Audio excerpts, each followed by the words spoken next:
Okay, I think we're live. Good evening, everybody. Hi, I'm Bob Weathers. I'm here at Your Vitality Project, and you're joining me with my dear friend Angela MacLeod tonight. Thank you for joining us, Angela. Yeah, it's good to be here. Yeah. Yeah, thank you. Angela and I have an ongoing series on Friday evenings that is nominally in the realm of resilience and managing our nervous systems and integrating biology and psychology and spiritual resources. Hopefully, all of those things can provide service to any of us that want to live more peaceful lives. And so, in that spirit, the last few posts here at Your Vitality Project have been focused on work I'm doing right now on resilience, working with my friend, our friend and colleague, 𝗘𝗺𝗃, working on a model of integrating our minds and bodies into a more stable, calm, fulfilling place to live out of.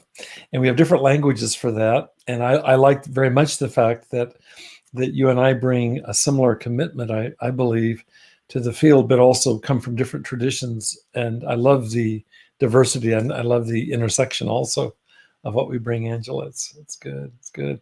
The topic for today is an odd title. I picked the title, How to Successfully Analyze Our Emotions. I was thinking before we met tonight is that I think both that you and I are both reasonably intelligent individuals. You certainly are. But that we approach emotions, I think, very much from a deeply felt sense of what it's like to be in our bodies. And so to use this term analyze, I'm aware that's not the first word that trips off of my tongue, probably in any domain of life, much less dealing with emotions. And so all the more reason to see what comes of our conversation. And we're really talking about, when I think of analysis, it's ways of breaking down our emotions into different components that might be useful. And so I don't see this as an intellectual analysis so much as a very kind of mindful observation of and inspection of processes that affect us, and if that process can be useful in terms of providing for more life satisfaction and clarity and equanimity, all of those things. And so this is analysis in the service of synthesis. Okay, that's my wish. So, anyway, I'd love to invite your thoughts, Angela, and just see where we go for the next few minutes. Sounds good. Yeah, I took that word and analyze our emotions more from the same perspective you're saying, bringing mindfulness to our emotions, observing, and more than that, but that it didn't really put me off at all, it didn't seem like a dry, sort of clinical analyze something, and it felt more like just what we do here with just bringing mindfulness and heart to all of this work. Thank you. Yeah. So, wow, yeah, I tend to live pretty often in my emotional states. My emotions ebb and flow, and oftentimes there's numerous emotional things going on at once. And but today I was thinking about this topic, and I realized that there are times when I'm not in touch with what do I really feel, what's really alive in my emotional space, or it feels too complicated, or I might be in my head with looping thoughts, and it's like it's not clear to me what's really alive here. And I feel that, and I also think that there are ways that we don't want to feel sometimes what our emotional state is. Maybe because it's painful. And there can be ways that we do that by becoming overly busy. That's something I do.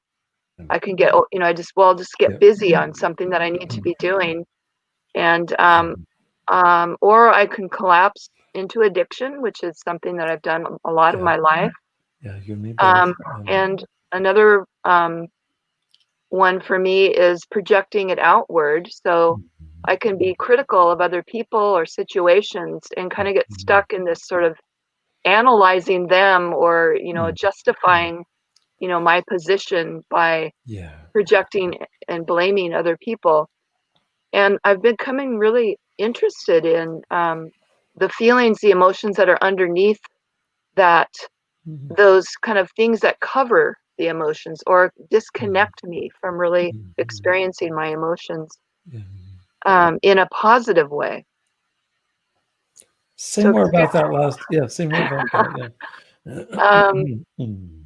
experiencing my emotions in a positive way, or being, Mm. allowing my body and um, my behavior to uh, be authentically connected and integrated with my emotions in a Yeah. way that's not hurting anybody else or Mhm. myself.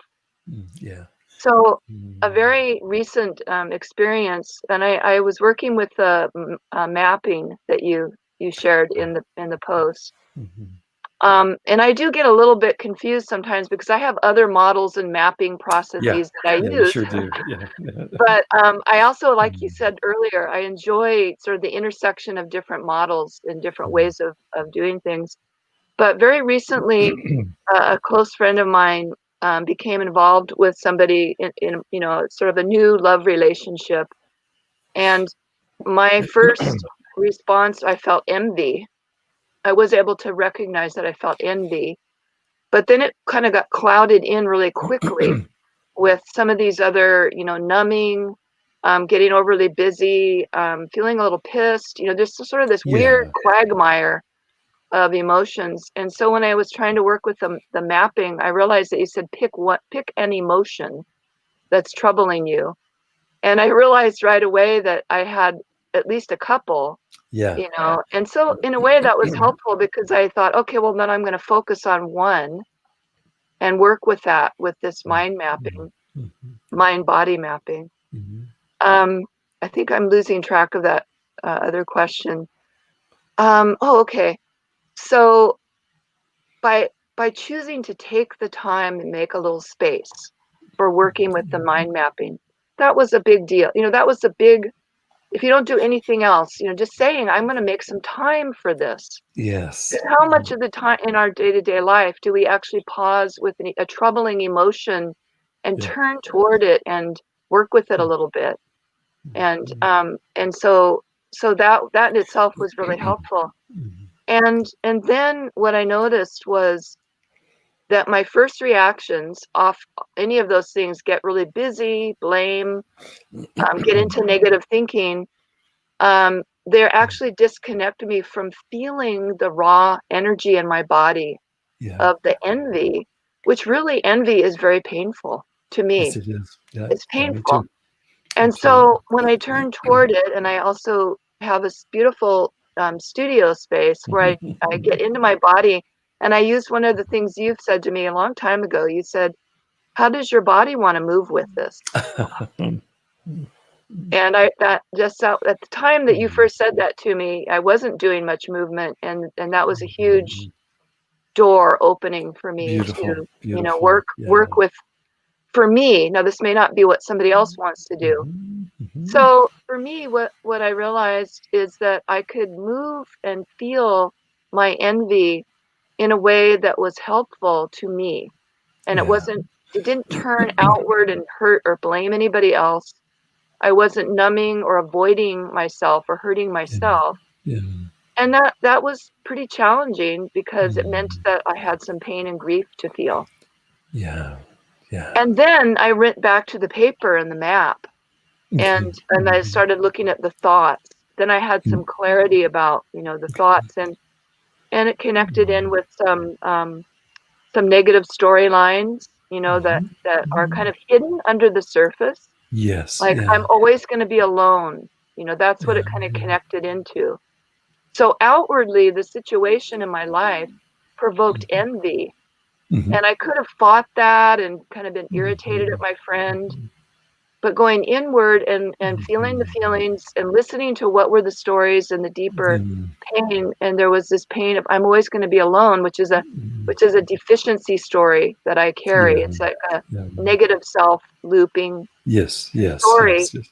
Um, and there's more things I've been working with, but that's just to Mhm. answer your question Yeah. about, how was I being with that emotion in a way Mm. that wasn't hurting myself or other people. Mm-mm. Mm-mm. That's just so beautiful. Thank you, Angela. I just want to sit with all that you've shared right now. It's such a radical honoring, isn't it, Mm-hmm. of our bodies and our souls. Mm-hmm. It evokes for me just in this moment that beautiful poem by Rumi that Coleman Barks. I recently saw him recite this, and I don't have it committed to memory anymore. It's rusty for me. It's been put to song by the group Coldplay more recently, Oh, and he starts it by saying, "This being human is a guest house. all right. Every morning a new arrival." And I love it that he says it's like a I'm not going to be able to remember it right now, but he starts with hard emotions. I'm just going to Mm, leave it at that. A yeah, depression, a meanness, a yeah. joy. He gives the whole range, and the essence of the poem is that treat each guest honorably. Um, the idea he gives the emotions personalities, and that Mm, they're sent as guides from beyond, is what he mm-hmm. says. And I just been absorbing what you've been sharing about your process, is that there's this kind of one-dimensional or two-dimensional reality. There's a feeling, Mm, and I loved how you talked about it. We typically will react by projecting blame and being pissed off, or internalizing and feeling bad about ourselves, or maybe numbing it out, or minimizing it, or fixing it, all the things that we do. And there's a time and a place maybe for some of those, maybe all of those, I don't know. But the way that you just kind of like rest and settle into it. And then I have this image of 3 dimensions, and I don't know what 4 dimensions would look like, but it feels like it's got a 4 dimensional depth and breadth, and there's a richness there. And you think about, like with the poem, the Guest House poem by Rumi, what if these emotions have been given as gifts from the beyond, mm, and that insofar as we're with them, it gives us a chance to incarnate much more consciously the whole range of emotions, from dark mm, to light. And I just feel like you're modeling that. It's very much at the essence of psychotherapy, as I understand it. mm, I think it's also the essence of any healing relationship, including beautiful friendships, mm. is to be able to be with somebody who can be with you and hold that. I've recently been memorizing Araya's poem, The Invitation. And she talks about, can you sit with pain, Ah, mine or your own, without moving to hide it or fix it or fade mm, it? It's yeah. really what we're talking about. Can I be with my own emotions? Can we be with one another in a deeply felt place? And just honor that as it is. It's a beautiful thing. And it doesn't feel good necessarily, Mm. what you're talking about. I'm with you. I want you to know, when you were talking, I was remembering in high school. I was about a junior in high school, and I was on the bus going to, I played in the pep band. We were going to some event. And there I was in the bus, and watching one of my dear friends, the trumpet player. I was a drummer, the trumpet player in the band, and he seemed to have a little bit too much interest in my girlfriend Rachel at the time. And whatever was going on for them was going on for them. But I remember feeling this feeling, and as much as I was in love with Rachel, it was my first real love in high Uh-huh. school. As much as I was in love with her, I realized this hurts so badly. I can totally see why people would run the other direction. And now, while that, I don't think of that as envy so much as jealousy. I think of Mm, jealousy as being afraid of losing somebody. I was afraid of losing mm, Rachel to Steve. mm, Envy is wanting something that somebody else has. And mm, like you're saying, whether it's with a friend in a new relationship, or somebody has some belonging or some quality. Envy is so painful, and mhm, I think of envy and jealousy as sister emotions. mm. I think they're about as painful as they get. I remember thinking, this is the most painful feeling I've ever had. I mean, it really. Uh-huh, I uh-huh. still remember it all these years later. Yeah, I was 16. I still remember uh-huh. that. So to find some way to not shrink away from these feeling states and be with them. I really applaud you and bow to you, Angela. I think it takes tremendous courage. Thank you. Yeah, I also as you know, study Qigong, and I do this practice. It's a Taoist, Yeah. practice of movement, mindful movement and inquiry. Mhm.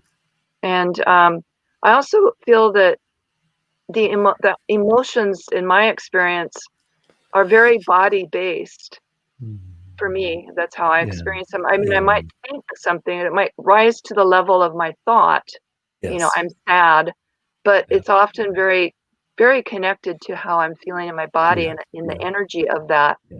Yeah. And so for me, then also, I'm very avidly studying the nervous system and working with Yes. nervous system resilience. And so for me, a part of this working with the energy and working with the emotions and building skills is building a physical capacity. So just stopping and saying I'm feeling envy and feeling it for me is actually a body experience as well. So I'm developing this capacity to feel Yeah. those feelings, Yeah. not just sort of sit in them and stew and be grumpy, Mhm. but I mean Mhm. actually allow that feeling to move Mhm. through. So Mhm. I feel that emotional pain is really an energy in our Mhm. bodies as well as a concept, Yeah. and so that if I freeze up, then Mhm. I'm not allowing the body to process in Yeah. that healing way. And so Yeah. I just wanted to mention that with the mind Mhm. body mapping, for me anyway, I love writing. I like the charting Yeah. process. I love thinking Mhm. about it. I also have to move with it. I have to move with the Yeah. energy that comes up Yeah. for me. And Yeah. the other thing that came up for me as I was looking at this topic today, especially in the middle of actually feeling some difficult emotional stuff, Mhm. is the capacity to pace myself. Mhm. So if I'm going to turn toward and face difficult emotions, and maybe they're going to continue, like I Yeah. still have this friend and the situation is still at hand. I Yeah. may feel this again. Yes. And so one of the things that's where I shut down or I want to run away is because I feel like I have no capacity to pace myself with Mhm. dealing with the emotional stuff. Mhm. And this is kind of a new recognition for me. I don't know if Yeah. you have any thoughts to say about it, but so I don't have much more to say, but it's just saying I'm saying to Mhm. myself, I don't have to like sit in it and be in pain all the time. How can I Mhm. take a Mhm. break? How can I Mhm. healthfully, do something else for a while and then come back and look at it again? And Mhm. again, Yeah. this is sort of new for me to feel like I have some choice. Yeah. I really take to heart what you're saying. I have a couple of associations that emerge for me. One is out of medicine. I learned this from my father and mother. They were both in the medical profession, as are my brother and sister. So I grew up in a very medically oriented family, and very early on was introduced to medical procedures, sometimes even in our household, because Mhm. we oftentimes lived in rural areas, so people would come to our home and my father or mother would attend to them. But I was introduced early on to, it's almost like a whole set of metaphors. Mhm. It'd be like having one's parents be carpenters, or any, they just have to be in the medical profession. But this idea that something that's healing uh, is only healing if it's timed properly. Mm. Mm. And the technical term for this, for example, in terms of the introduction of a healing solution, let's say it's a penicillin drip, is Mhm. that the technical term is that they titrate it. I They I thought you they were gonna ga- say that. Yeah. yeah, they gauge it. And so it's interesting that penicillin is marvelously effective with all kinds of illnesses. My mother was a public health nurse, and she was an expert in communicable diseases, including, I'm sorry to say it, but it's true. I mean, she was an expert in venereal diseases. Mhm. And so there are medications, for example, for venereal diseases such as syphilis and gonorrhea. I grew up with these stories at the dinner table, which is not a good thing, but these medications only work if you give them in their proper dosages, Uh-huh. and if they're regulated over time. Yeah. So that's the first metaphor that comes to mind as I listen to you. The one that's closer to home is probably for both you and me, because we're both so tied into musical expression, you through dance and me through drumming. As I think about this sometimes, and actually the older I get, Angela, the more conscious I become of it,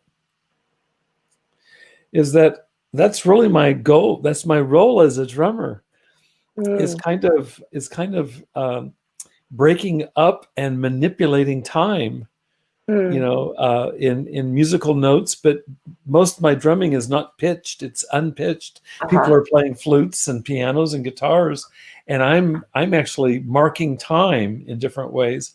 And so I feel like I've spent the last 55 years as a drummer immersed in things like tempo and texture and timbre.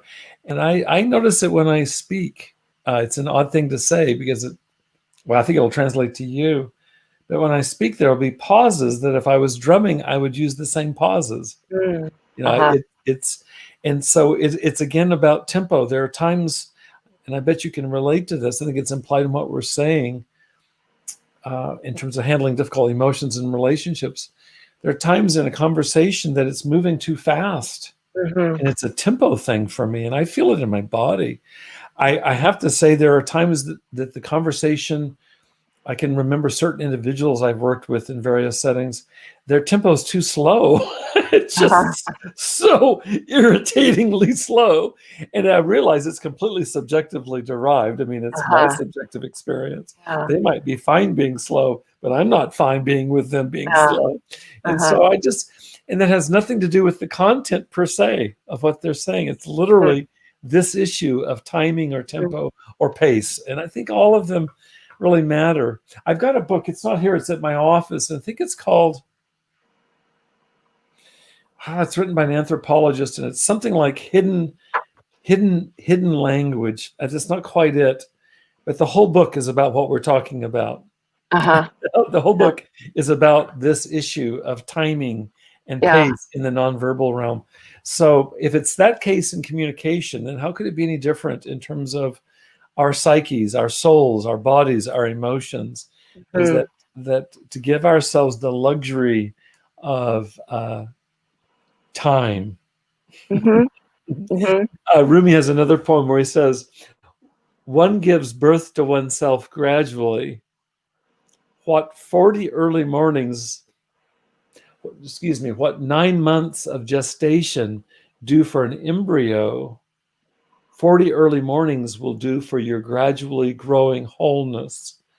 Look, he's introducing time there. It's not one day, it's not one night, it's not 1 month, it's 9 months, it's 40 days. There's another place where he says, until you've kept your eyes and wanting still for 50 years, you don't begin to cross over into wholeness.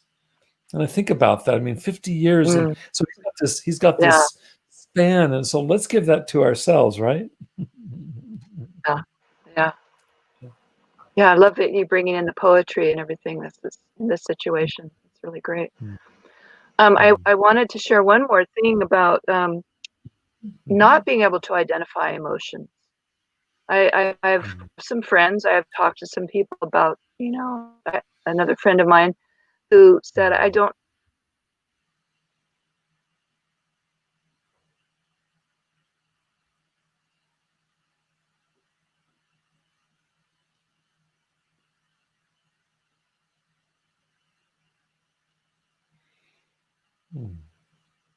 Angela, I've lost you for just a second.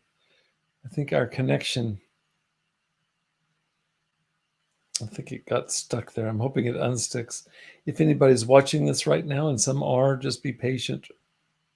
Why don't we let this be in the honor of what we were just talking about? We'll give it a moment and just rest.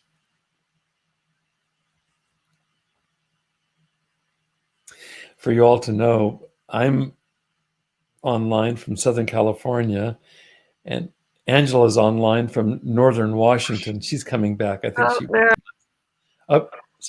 there we are. Angela, we lost you right there. I really am sorry. I noticed that, it froze. You were talking about a friend talking about, what was it? Not not being able to be with emotions, and then Well, it just kind not of, knowing what he felt. that's it And right there. couldn't put into words. So either just not being in touch with how he felt. I said, "How are you feeling?" Or "How do you feel about this?"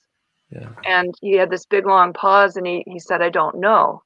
yeah, And then other times the same person acknowledged that he's often in a group, especially in a group situation, where he doesn't know what to say because he's not sure how he feels, or he doesn't know how he feels about this topic or whatever it is. So what I yeah. wanted to bring in is, I got this from my studies of nonviolent communication, Mhm, compassionate communication, and mhm, I created a deck of 167 cards. mhm. Each one has one feeling or emotion. Okay, now we can say, people are either angry, happy, sad, and there are like two others, right? There's like these sort of big or overarching emotions. Mhm. But I think there's so many nuances of emotion that can get lost. Yeah. And so one of the things that I do with these cards Mhm. is, maybe I know I'm struggling, or I'm feeling upset, and it feels all mixed up, or I'm not sure how I feel. I'll Yeah. just go through and look at them one at a time, and I'll read it. So Mhm. each card has one emotion or feeling. Mhm. And I'll just know right away, no, Yeah. that doesn't apply. No, Mhm. that doesn't apply. Oh, this one does. Yeah. Tender. I feel Yeah. tender. Yeah. Oh, no, that one doesn't apply. Affection. No, that's not what I'm feeling. Troubled. Yeah, I feel troubled. Yeah. So by doing that, it's kind of I did it really quickly there, Mhm. but Mhm. I do it in a more mindful, slow way, and just really notice which one hits the nail on the head, or maybe there's several. And Yeah. then I realized, oh, there's more going on here. So with the envy, for example, I realized that some of the other feelings that were kind of tucked around it were vulnerable, tender, Yeah. scared, and maybe a few more than that. But Yeah. as I noticed that, it was almost like somebody was sitting with me, I was sitting with me, and Yeah. I was hearing myself Mm. and saying, this is how I feel. And Yeah. it's hard to describe, but it's like giving myself empathy Yeah. for Yeah. how I felt, rather than just being run by it or running away from it. Yeah. It's like having a really good friend say, "Oh, wow, you feel tender. Mhm. I totally understand that, why you might feel Mhm. tender. Here, Yeah. let me hug you." Yeah. So Yeah. That's so beautiful. anyway, if anybody's interested in that, I can there's lists. I'm sure you can find lists of feelings Yeah. or emotions, and Yeah. it's a Yeah. very powerful practice. I love this. I love the suggestion. I'm going to have to go in just a second. I actually have a meeting Oh, right okay. now I have to get Yeah, to. yeah. But what I want to say is I put your name in the chat box and people can access you directly, or they can access you through Vitality Project. I'd love to recommend people to you to discuss this further. There's a wonderful resource. I privately wish there was a way for you to publish it so people could have access. I think it's a beautiful, beautiful idea. This is the kind of analysis that we're talking about that's Uh-huh. really heartfelt, where you actually move into the felt sense in your Mhm. body and your soul with these emotions. It's a Yeah. beautiful image. I love what you're describing. That's great. I also put in the chat box a psychological term for our incapacity Mhm. to read feelings, which is called Mhm. alexithymia. It's actually given a technical term in psychology. And historically, males are particularly prone to this because of our socialization, Yeah. possibly in some ways biology, is that there's no assumption that any of us can even read our emotions, much less analyze them. I don't even know what I'm feeling. And so Uh-huh. Yeah. I think you're describing a tool that could be very helpful. I love it. Let's bookmark this entire Okay. conversation. I know that we'll find other ways to come into it. Feels like you used the word tenderness a minute ago. Feels like a very tender and kind way to host our Mhm. feeling states, and deepen into who we Yeah. are under the surface. I appreciate so much your thoughtfulness and your modeling of it, Angela. It's beautiful. It's beautiful. Thank you for joining me Yes, tonight and for bringing you. this. It's wonderful. I wish you a beautiful weekend, Thank and you. to all of our participants, blessings to you, dear one. Take care for now. Bye-bye. Good night. Bye.